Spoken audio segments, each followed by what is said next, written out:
बात करते हैं उसके बीच में आपके अपने चैनल स्टडी मेरा पर दोस्तों बात करें 69,000 शिक्षक भर्ती से रिलेटेड। तो दोस्तों बेसिक शिक्षा मंत्री जी फुल एक्शन में आ चुके हैं। शासनादेश भी कर दिया है जारी। अधिकारियों की लग गई है क्लास। आइए देख लेते हैं वीडियो को बिना स्किप करने तक बने रहिए मेरे साथ आपके अपने चैनल स्टडी मेरा पर।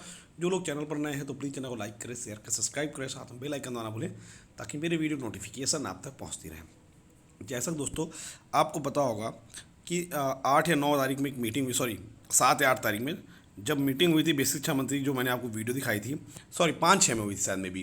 4 को मुख्यमंत्री जी का कार्यक्रम था, 5 तारीख को हुई थी मीटिंग।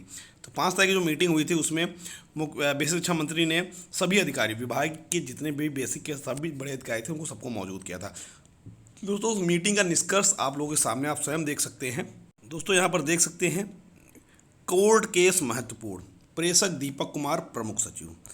नंबर 1 महानिदेशक स्कूल शिक्षा डीजी मैम, राज्य परियोजना निदेशक, शिक्षा निदेशक, शिक्षा मध्याह्न भोजन प्राधिकरण उत्तर प्रदेश, निदेशक राज्य शैक्षिक अनुसंधान, निदेशक साक्षरता वैकल्पिक शिक्षा, सचिव बेसिक शिक्षा परिषद, सचिव परीक्षा नियामक प्राधिकारी, सचिव अपर शिक्षा सचिव निदेशक, मंडलीय सहायक शिक्षा निदेशक, वित्तीय नियंत्रक, जिला बेसिक शिक्षा अधिकारी। 7 अप्रैल की मीटिंग का ये के बाद ये निर्णय लिया गया। विषय कोर्ट केसों के समयबद्ध निस्तारण के संबंध में। महोदय, प्रायः यह देखा जा रहा है कि जितने मामले अवमानना के आ रहे हैं उनमें से 60% से अधिक ऐसे प्रकरण जिसमें माननीय न्यायालय द्वारा समयबद्ध सीमा में प्रत्यावेदन निस्तारण के आदेश के बाद भी याचिका प्रत्यावेदन निस्तारित नहीं हुआ रहता है। अब अवमाननावाद दाखिल हो जाता है तब प्रत्यावेदन के निस्तारण की आख्या प्राप्त की जाती है।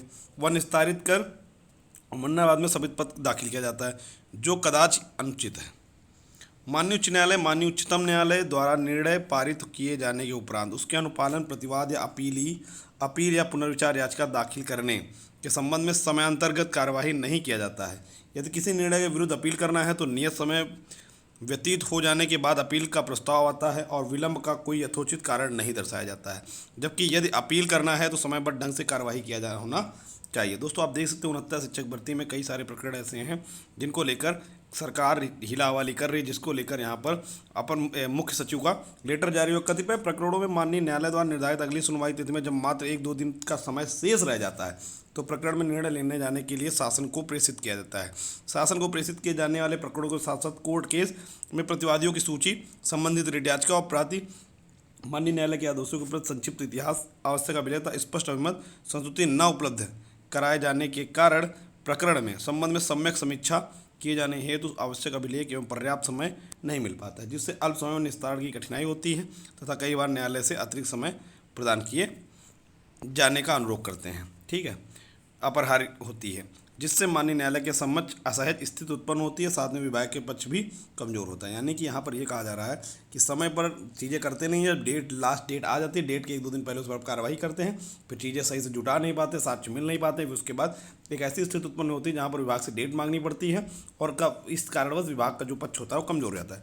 कोर्ट केसों के समयबद्ध निस्तारण हेतु मुख्य सचिव महोदय एवं प्रमुख सचिव न्याय द्वारा बैठक आहूत करते हेतु कतिपय निर्देश प्रदान किए जाते हैं कि विशेष शिक्षा विभाग से संबंधित कोर्ट केसों को समयबद्ध निस्तारण हेतु प्रमुख सचिव विशेष सचिव द्वारा निरंतर समीक्षा की जाती है, अतः कोर्ट केसों को समयबद्ध निस्तारण हेतु आपको निर्देशित किया जाता है। नंबर 1 माननीय न्यायालय द्वारा प्रत्यावेदन निस्तारित के आदेश पारित किए जाने के समयबद्ध रूप से प्रत्यावेदन निस्तारण किया जाए, पहला पॉइंट इनका।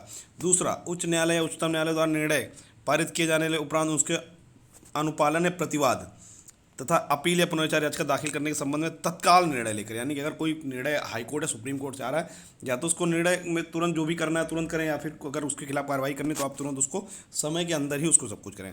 माननीय न्यायालय के आदेश के क्रम में शासन स्तर पर किसी कार्रवाई की आवश्यकता है तो तत्काल प्रकरण शासन के समक्ष प्रस्तुत किया जाए। नंबर 4 शासन को प्रेषित किए जाने वाले कोर्ट केस के प्रकरणों में प्रतिवादियों की सूची, संबंधित रिट याचिका की प्रति, माननीय न्यायालय के आदेशों की प्रति, संक्षिप्त इतिहास, आवश्यक अभिलेख तथा स्पष्ट अभिमत सहित उपलब्ध कराया जाए। नंबर 5 महाधिवक्ता की वेबसाइट शपथ पत्र, प्रति शपथ पत्र दाखिल किए जाने हेतु लंबित वादों का समय निस्तारण हेतु महाधिवक्ता, मुख्य स्थायी अधिवक्ता, विभागीय पैरोकार से समन्वय स्थापित कर संबंध समयबद्ध रूप से प्रति शपथ पत्र दाखिल किए जाने में कार्यवाही वेबसाइट पर सूचना अपडेट करें। नंबर 3 इस संबंध में मुझे यह कहने का निर्देश हुआ कि कृपया प्रस्तर 2 में दिए गए निर्देशों को कड़ाई से अनुपालन सुनिश्चित किया जाए।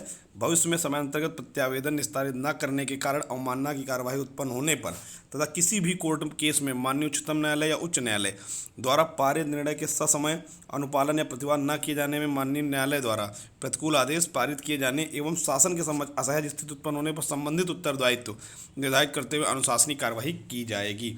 भवदीय दीपक कुमार, प्रमुख सचिव। दोस्तों अब आते हैं इस लेटर का मुख्य मतलब क्या है। दोस्तों इस लेटर का ये मतलब है, जो भी कोर्ट केस होते हैं, कोर्ट केस में जो भी किसी में एफिडेविट लगाना होता है, किसी में काउंटर रिजवाइंडर, जो भी चीज़ें होती हैं या कोर्ट से जो भी चीज़ें मांगी जाती हैं, जो भी जानकारियाँ मांगी जाती हैं, वो कोर्ट ने कहा कि ससमय कोर्ट को उपलब्ध कराएं।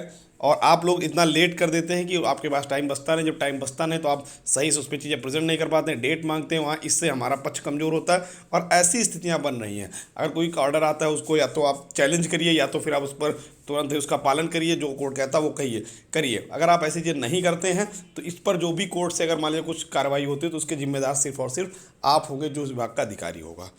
तो ये है मीटिंग का निष्कर्ष और मीटिंग से कहीं ना कहीं हलचल विभाग में मची हुई है। Thank you for watching. Bye bye, take care.